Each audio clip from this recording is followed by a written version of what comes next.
Good afternoon. Today is August 15, 2018.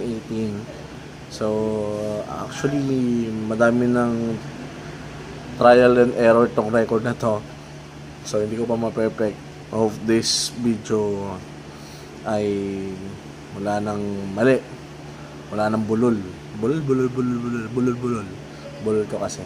Anyway, ang record na to, particularly this record, is all about spoken poetry na may tema tungkol sa pakikipagrelasyon na ayaw ng commitment at sa mga tao na parang allergy sa commitment. So, no string attached, sabi nila. So, before anything else, I would like to give the credit para sa magiging background music ng poetry na to sa nakaisip kay Ate Eva. Sabi niya magandang background to para sa spoken poetry na to. The Better Half, Marcos Team, Saglit by Moira D. Kay Idol Moira, shoutout po.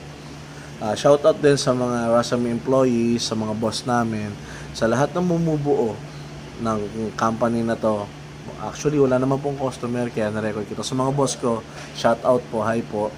Then, shoutout din sa family ko, sa loving and caring kong Missy si Pen. Sa baby namin si Ena, hi baby Ena, love na love ka ni Daddy, love ka namin ni Mami. Then, sa mga area ko, sa buong Batangas, Mindoro area, sa tindahan namin na to, Royal Star Appliance Marketing Incorporated, Calapan Store. So, come and visit para bumili ng mga desired appliance nyo through cash and installment. Yan, nag-plug pa. So, sige, simulan po natin yung spoken poetry. So, hope you like it. So, if ever you like it, this spoken poetry, kindly hit the like button, leave comments below, positive man or negative, we will take them lightly para din sa improvement ng sarili ko sa larangan ng spoken poetry. Then, kung nagustuhan ninyo, at feel free to share sa ibang tao. So, hit like, comment below, and share. So, eto na po.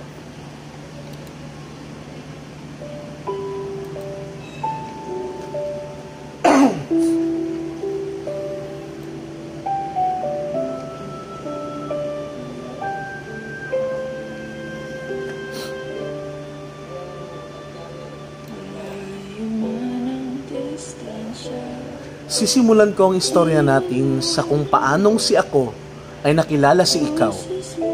Nagmula sa magkaibang mundo, landas ay pinagtagpo, hindi alam kung saan tutungo.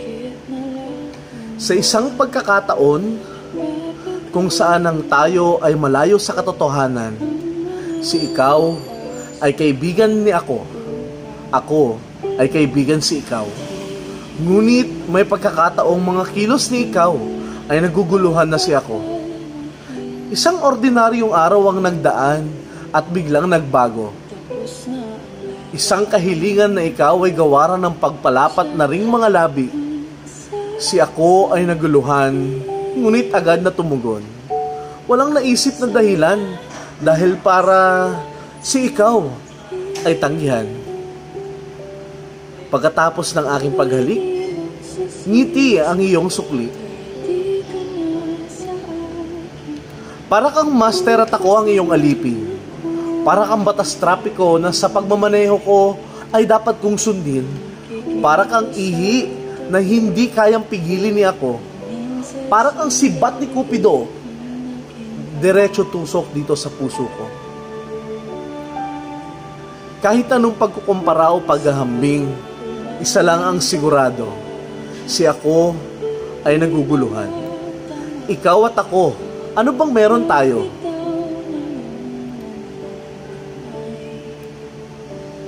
Lumipas ang mga araw, si ako ay natagpuan na masaya sa piling ni ikaw.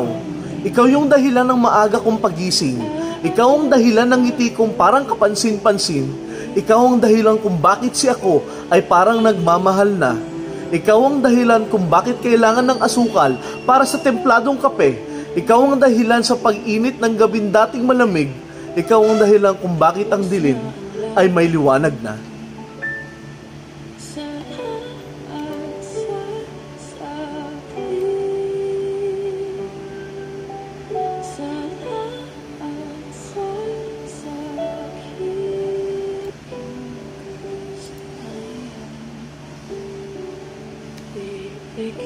Isang pagkakataon ng mga eksena ay naging censored na. Habang si ikaw ay pikit mata, ako naman ay habol-hininga.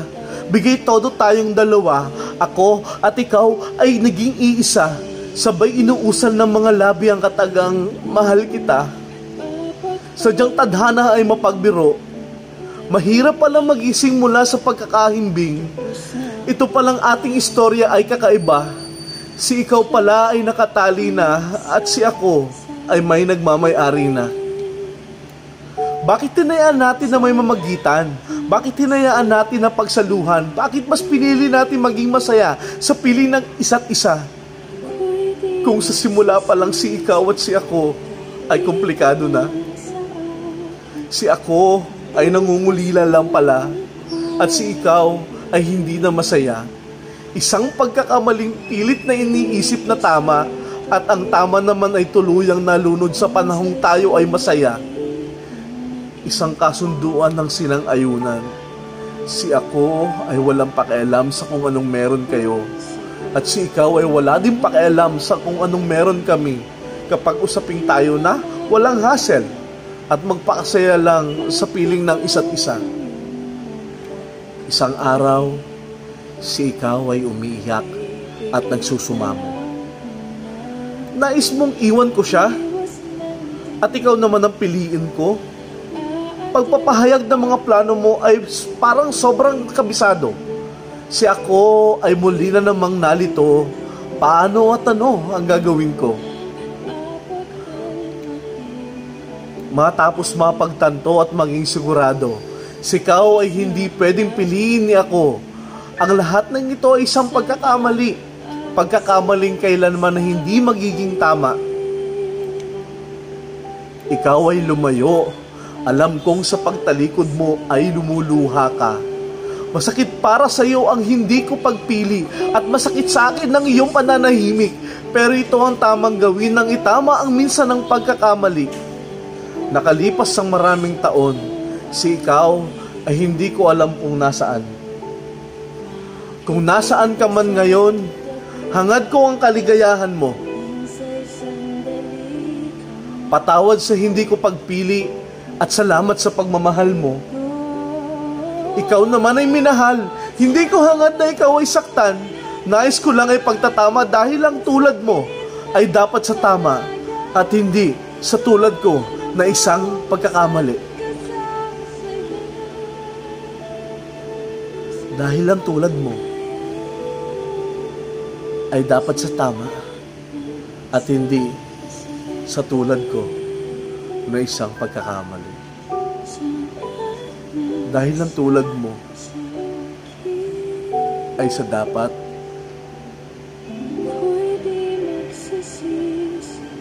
at hindi sa tulad ko na isang pagkakamali. Dahil ang tulad mo ay sa dapat